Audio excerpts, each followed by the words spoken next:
Hello and welcome to Inside EcoDevo, an economic development podcast helping Missourians prosper. On this episode, we're talking about the Missouri Women's Council, and sitting down with us to help with the discussion is Kellie Ann Coats, the Executive Director for the Council. Kellie Ann, welcome. Thanks for sitting down with us. Good morning, Eric. Thanks for having me. Yeah, no worries.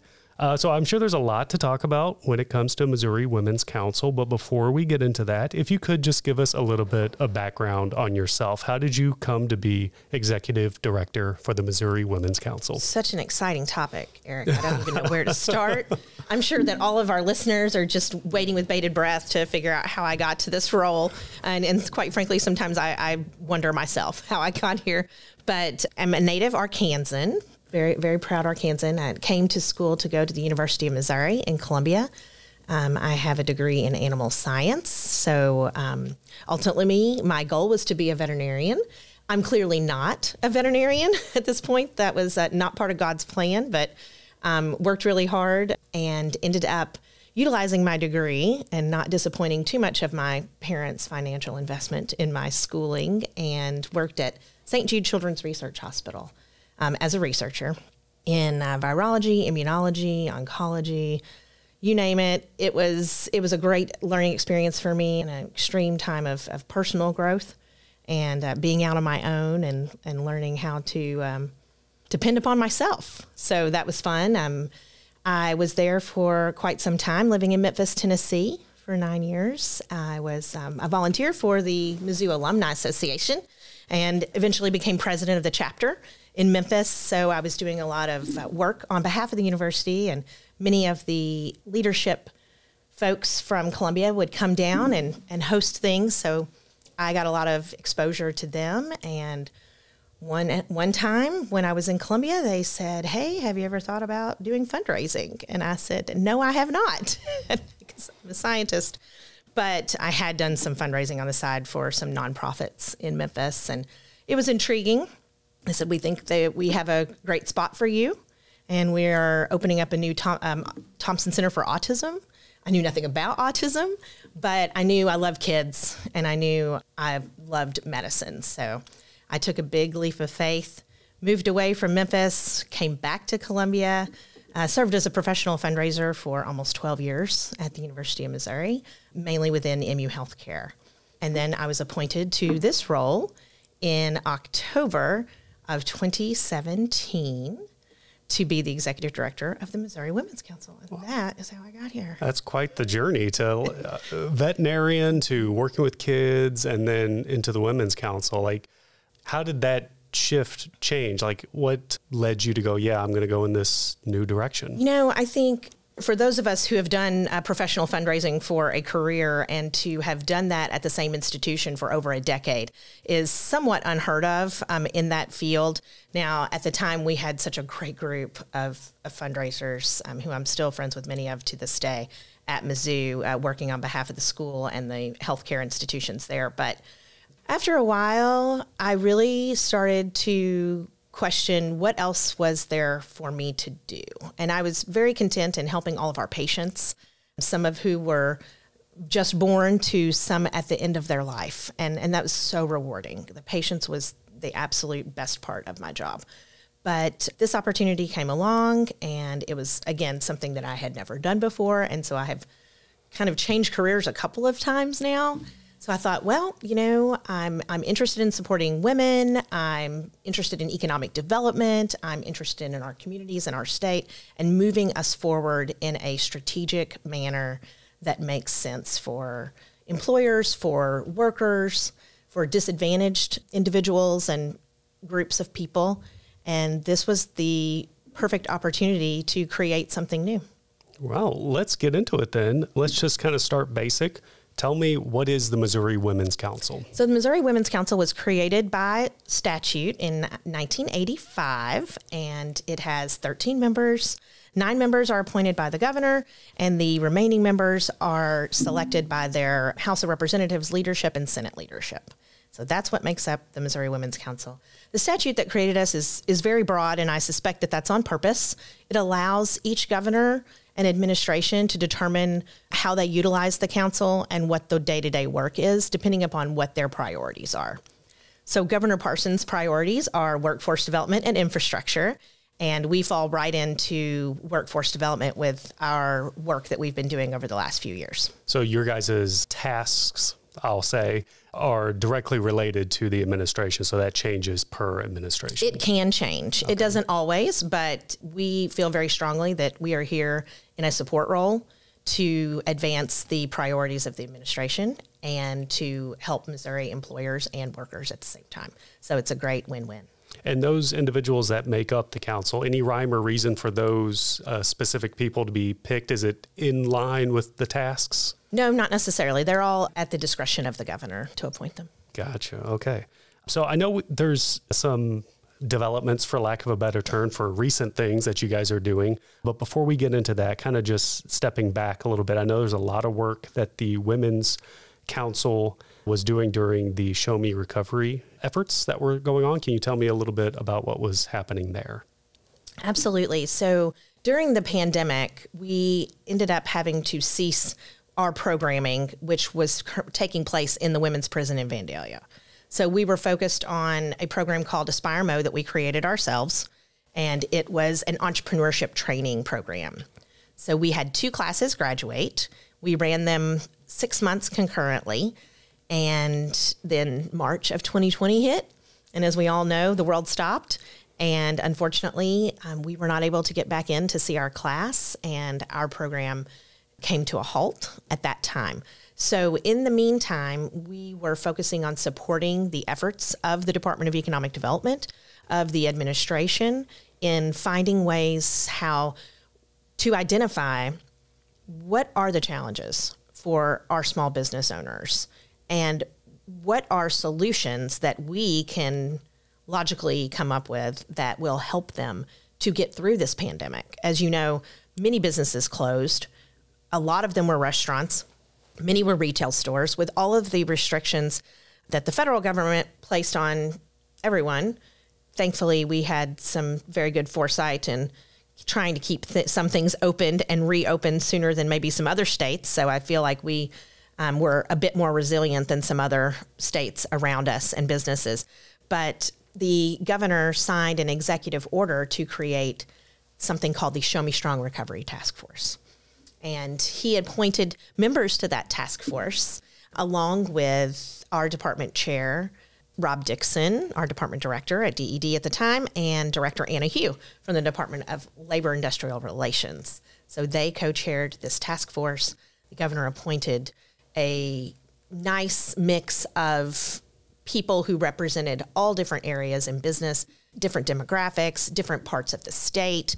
It was a tremendous group that I still talk to many of them to this day. And that was a year and a half ago, I guess. So we embarked on a 7-city listening tour where we went all across the state of Missouri and worked with our chamber partners and worked with our community colleges and worked with our economic developers all across the state to pull small business owners together to have a frank conversation and really delve into what were their challenges.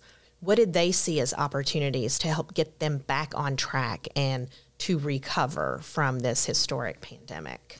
Yeah, I know on that listening tour, you and I kind of embarked on a lot of business trips and talking to a lot of small business owners, several of which were women or minority owned. Mm-hmm. Although I was there and I know some of this, I kind of feel like I was on the fringe of it, just, being the person capturing the sights and the sounds of it all. But you were not on the fringe. You were right in the middle of all of it, Eric. Right. You were there with me in St. Joe and Kansas City and Prospect. And I try not to take too much credit because I feel like I was just kind of support there myself. Right. But you did great. So Eric, by the way, for all of you who are listening, what he's not telling you is that Eric created videos for us of different business owners, and we actually went to their locations, filmed a B-roll. He interviewed them. He asked really great questions, and then he came back and edited these videos that we were able to use on social media, and we were able to create for the governor to tell the story. Because telling the story, it's one thing to have a report, right? And that was one of the things that was included in the executive order, that we shall give a report to the governor before the end of the year with our findings and our recommendations. But it was just so much more than that. And we really wanted, if we were going to take our time and other people's time to do this, we were going to do it 150%. And Eric's involvement with that just was the icing on the cake. And so thank you again for that. I appreciate it. No problem. You talking about the report, what was some of the findings from a Missouri Women's Council point of view? So one of the items that was also specifically indicated in the executive order addressed minority and women-owned businesses. So obviously the Women's Council will come in on the women-owned business side of things. So we wanted to make sure that we were including all different types of businesses owned by all different types of people, no matter whether you're male, female, or what your ethnicity was or where you were from. And we wanted to make sure that we were really tapping into all of the businesses that make up our thriving small business community in the state of Missouri. It's still kind of going on, like ARPA kind of feels like CARES Act 2.0, which was kind of associated with Show Me Strong Recovery. But what was the ultimate outcome that came out of all that? Right. So we partnered with the Federal Reserve Bank of St. Louis, along with embarking on our 7-city listening tour. So we did surveys of hundreds and hundreds of business owners. And without a doubt, and you know, Missouri is a very diverse state. So they say if you've been to one part of the state of Missouri, you've been to one part of the state of Missouri. Yeah. And that was really important to us to see, are there differences? Like, because we know that there are different needs in different parts of the state. But for this, it was a resounding, the number one challenge for small business owners was workforce, and the number two was supply chain. So we identified what those challenges were. And then we also recommended some budget items for, as you said, the ARPA money. So the second round of federal recovery dollars allowed for small business grants. And we were able to recommend that there be a set aside for women and minority-owned businesses. And the governor did include that in his budget, and the legislature did pass that budget. Yeah. So this was really historic and really exciting work for the Women's Council to be involved with, along with the rest of the team at Economic Development. Yeah. A lot of the teams and programs that we've talked on this podcast here, when it comes to the CARES Act, that's kind of spawned additional work out of that, whether it's something related to ARPA, whether it evolved into something else. I'd imagine it's similar to Women's Council. Where did that work lead you, and where are you at today? Absolutely. So that's a really great question. So definitely spent a lot of time on the Recovery Task Force as the lead staffer on that task force. I was responsible for administering and executing and planning all of the activities of the task force, and then ultimately responsible for the final report to the governor. So within no pressure, that, right? No pressure. Never done that before. They're like, here, Kellie Ann, do this. And I'm like, okay. So it was great, though. I mean, it was a great learning experience. And like I said, these task force members are tremendous, and they are advocates for all areas of business in the state of Missouri. So we call upon them to this day to help advise us, and including the ARPA grant. They were involved in the creation of the small business grant guidelines. So we really want to make sure that these voices aren't just here. This task force isn't just on paper. We are still utilizing them and relying on them to this day, and we will continue to do that through the administration. Because of the findings of this and the fact that our main work had kind of halted a bit, at least in our workforce development training program side of things for the council, we really wanted to spin that back up. One of the things about our Aspire MO entrepreneurship cohorts that is pretty remarkable is that we had 27 women who were incarcerated in one of our facilities, our Department of Corrections facilities in Vandalia. Went through the program. We had 19 graduate. The rest didn't get to finish because of COVID. None of them are back in one of our facilities. Oh, that's great. So that's huge. I mean, that's a 0% recidivism rate back to a Department of Corrections facility. So we are still in contact with almost all of them to this day. We are so proud of what they've accomplished, and we couldn't just let that go. I mean, there's something special there. You create a program that has never happened before in the state of Missouri. You know, we didn't really know what we were doing. We just pulled all together the experts that knew how to teach entrepreneurship and business planning And they had a full business plan when they were done, when they graduated at the end of the 20 weeks. And they had a graduation ceremony. And then they got out. And then we partnered with social services and a nonprofit called Connections to Success. And we're able to provide peer support specialist support as well as after, post-release. And that's the key.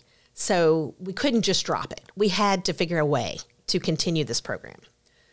With workforce and supply chain being the two largest concerns, we started looking at the industries in the state of Missouri. We started looking at all of the big companies that the Department of Economic Development, that Missouri Partnership, that many other economic development groups around the state were recruiting to come to Missouri or expanding.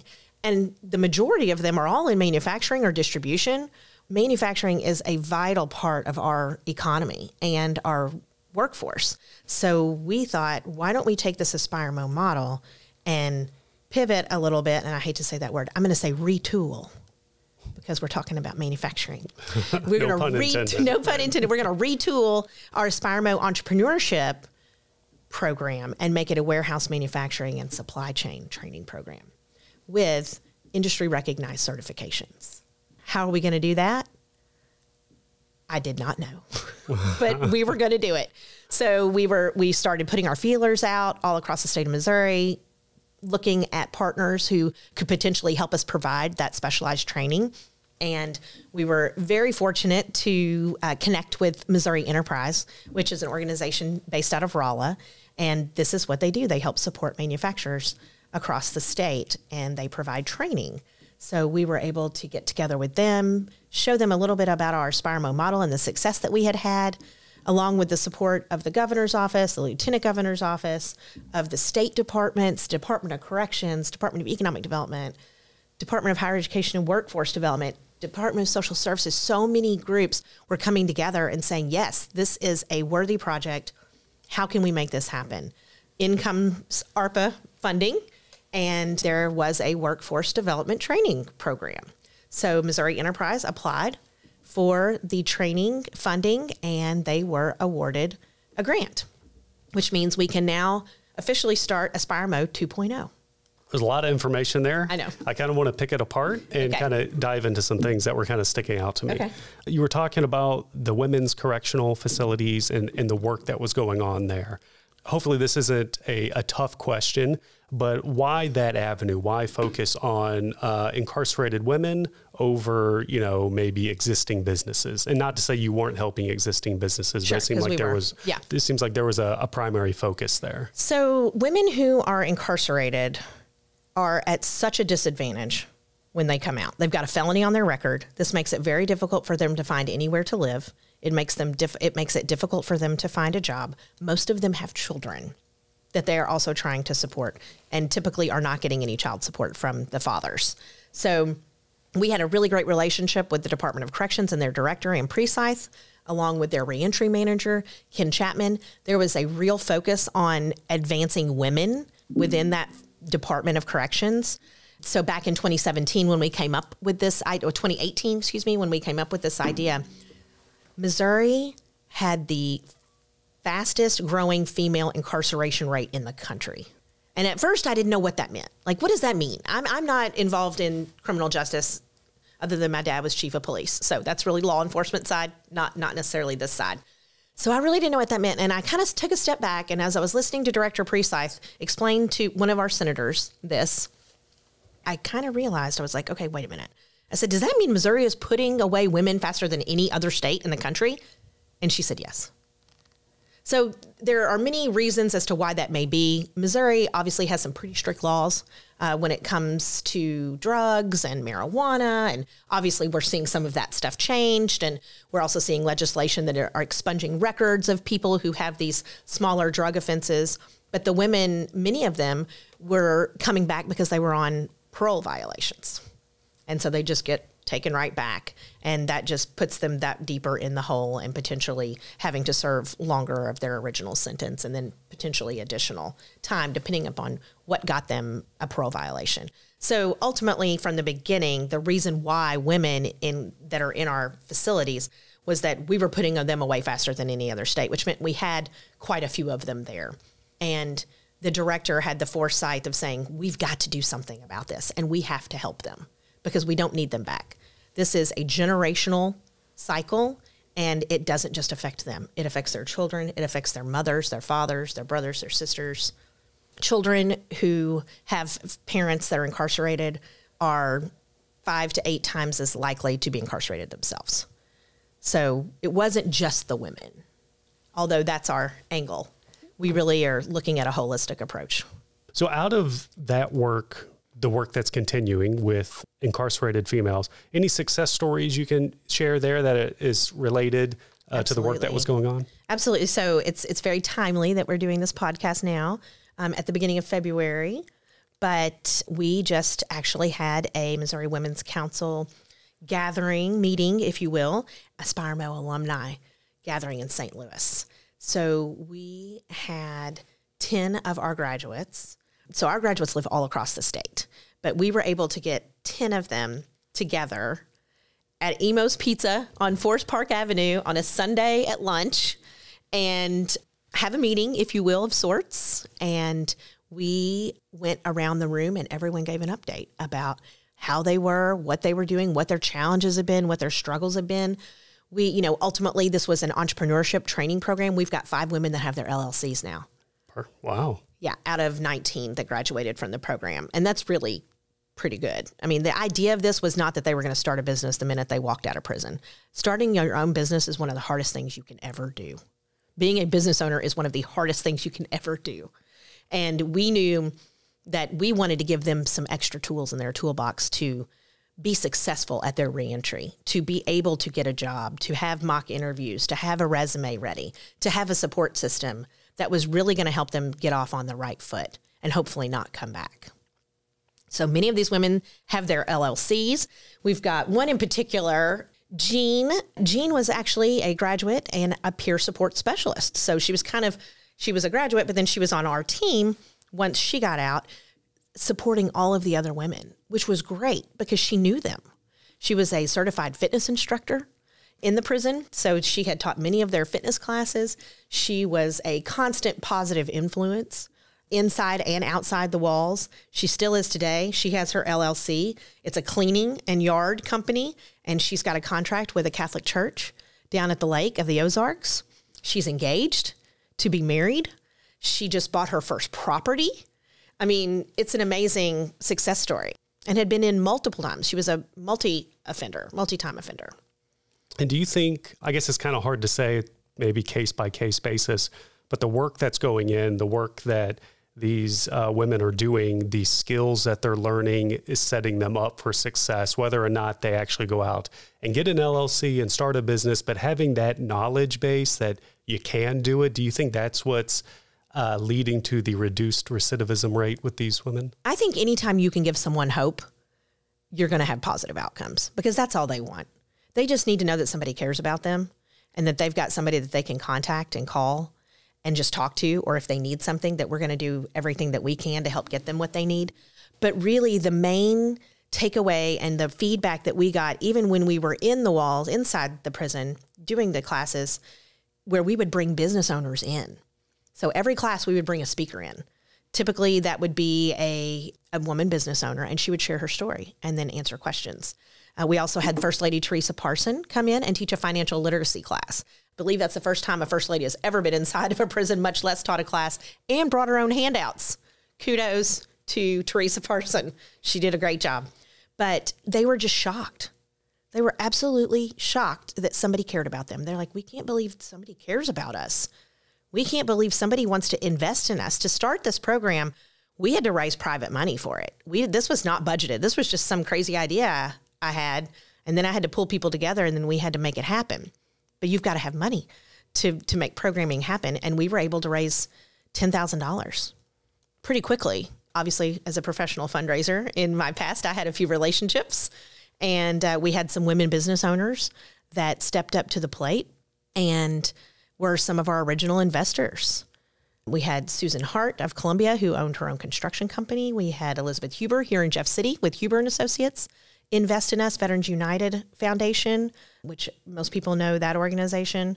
My personal friend of mine, Beverly Smith, wrote a check for us because she believed in what this program could do. And to think that all of these individuals and organizations, we hadn't started this. This was not a proven thing. This was just an idea, and they believed in it. And then it grew. And so we're very excited that they were with us and supporting our ladies from the very beginning. Yeah, it definitely sounds like a proof of concept saying, hey, we can do this, we can make it work. And you were mentioning that through that work, you guys were able to take that model, retool it for the manufacturing sector, I'll say. Right. And through the Missouri Women's Council, is that retooling focusing on women in that industry, or is it holistic, whoever's in that industry is benefiting from this retooling of the program? So that's a really great question. We're hoping to make this a model that they can replicate in the men's facilities as well. So we are focusing our pilot on women because that's what we have done in the past, and it has shown that it works very well. Women and men are very different individuals, as you know, and a woman's path to prison is not the same as a man's path to prison. So we are able to connect with the women very effectively, and we're going to continue that as we pilot this new manufacturing, warehouse, and supply chain training program. But we're also working with companies from across the state of Missouri. So within that application process, 26 companies signed letters of support that stated they would interview people who graduated from this program for jobs as they were available, but they were from every corner of the state and the metros and, of course, mid-Missouri. They had letters of support from statewide office holders, from senators, from people that Missouri Chamber of Commerce, Missouri Association of Manufacturers, Missouri Association of Food Processors.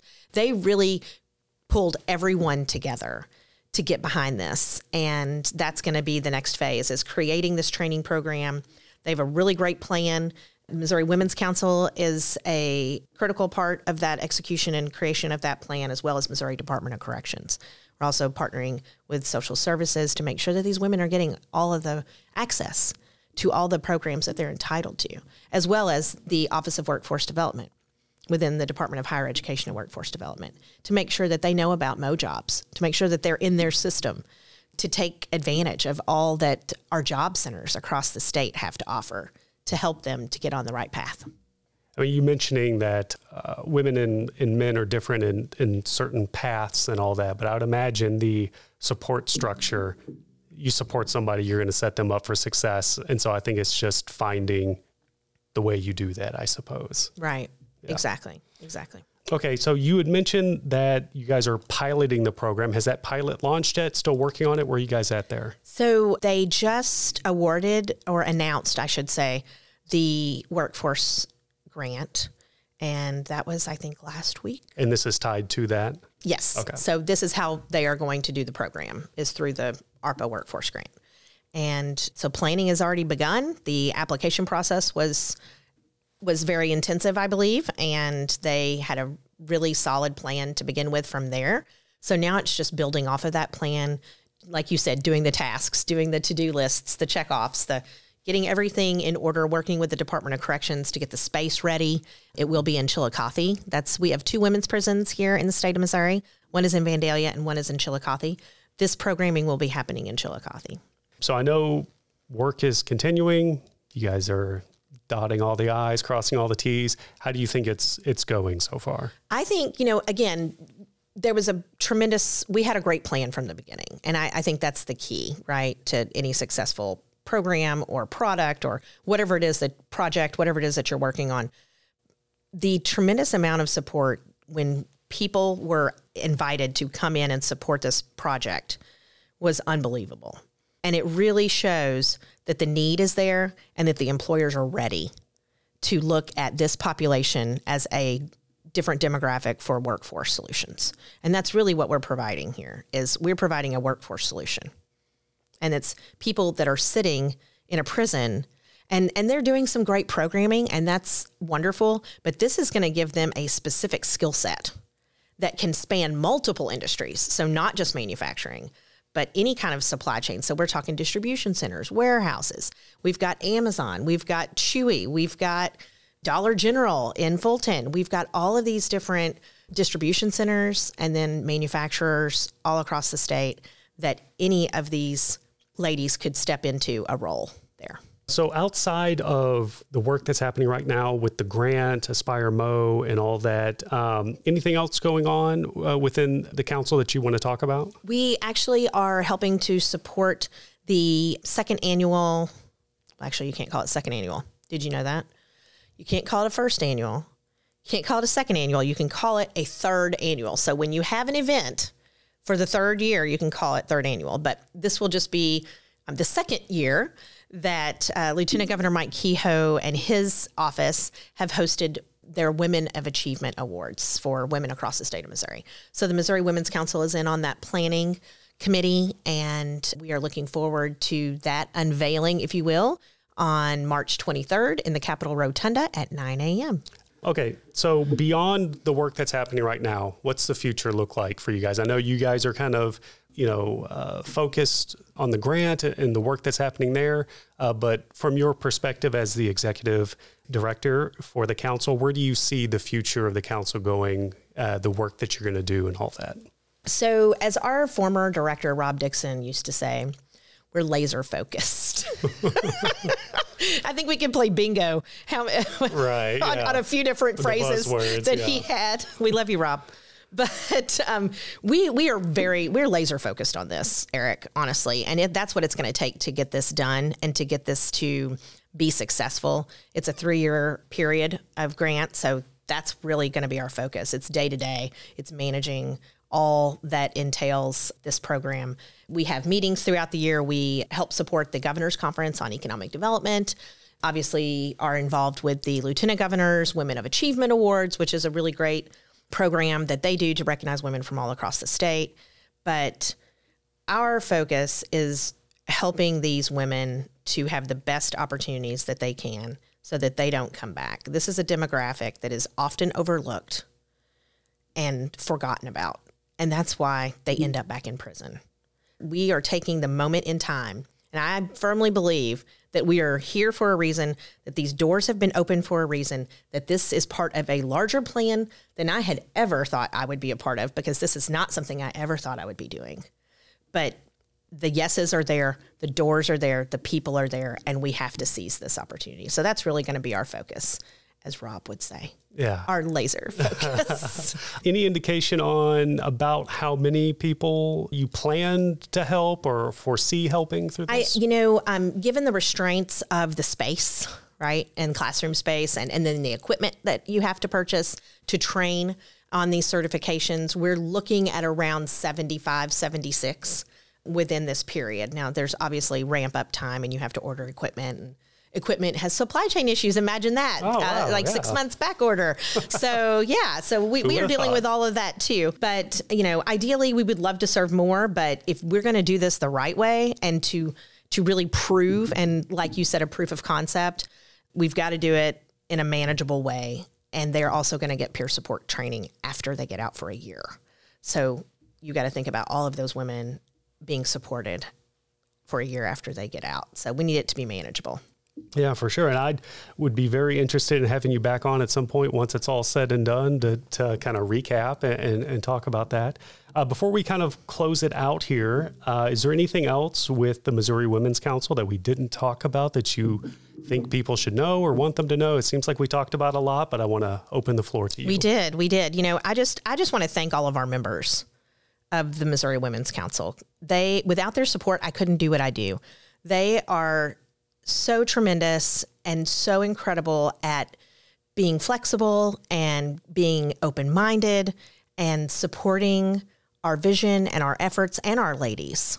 One of our members in St. Louis, she is a tremendous volunteer and has been on the council for many years. Her name is Norma. She is very connected in the St. Louis area. She's part of other women's groups there, and she was able to gather her troops and help one of our graduates who was really struggling in the beginning after she was released. And they were able to donate items for her new apartment, and they did this all during the pandemic. And she actually came to the luncheon and the meeting and got to reconnect with our graduate and exchange numbers, and our graduate is doing great. She is a mechanic for International Paper in Belleville, Illinois. So she is just doing so well and finally being compensated for for her skills. Yeah. So, really just the support of all the women's council members is the only way I could do this, along with the support of our administration, our governor, our lieutenant governor, our first lady, our department directors. I mean, it's just amazing how they've all come together to support the efforts of what the Women's Council is doing, and I couldn't be more grateful.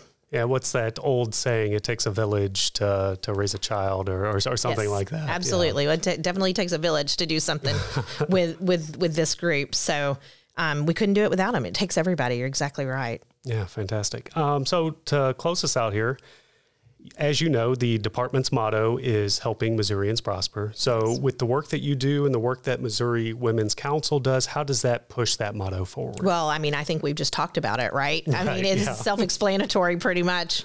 I mean, we are giving people the tools to be able to get good quality jobs that pay well, not just fast food restaurant, which is where many of them end up, but an actual job with a career path and a way forward. And that is helping Missourians prosper. Perfect. Kellie Ann, I know we're a little bit on a time crunch, and I appreciate you sitting down and going through. It's a lot of great stuff, a lot of stuff I didn't know about. Hopefully the listeners took a lot of information out of it. It sounds like you guys are doing some really good work, and I hope you all the best success. Thank you so much. Thank you. Well, happy to come back and give you a little update once we get started. Perfect. Maybe you can come to our class in the prison. Yeah. Can we do a prison podcast? We could, something that we talk about on here is getting that kind of, out. The work that we do here in the department has an impact on citizens and their prosperity. And to get that kind of perspective to sit down and talk with somebody, I think would be fantastic. And hopefully the listeners would like it too. Oh, I think they would. So, okay. Great. We'll work on it. Thank you, Kellie Ann. Thank you. Thank you for listening to this episode of Inside EcoDevo. We have great episodes coming your way every 2 weeks, so be sure to subscribe. Also, we want to hear from you, our listeners. Tell us what economic development topics you want to hear more about. This helps us fulfill our motto of helping Missourians prosper by bringing content to our listeners that they want to hear. Leave a comment on an episode or send an email to ded.communications@ded.mo.gov and stay tuned for more Inside EcoDevo.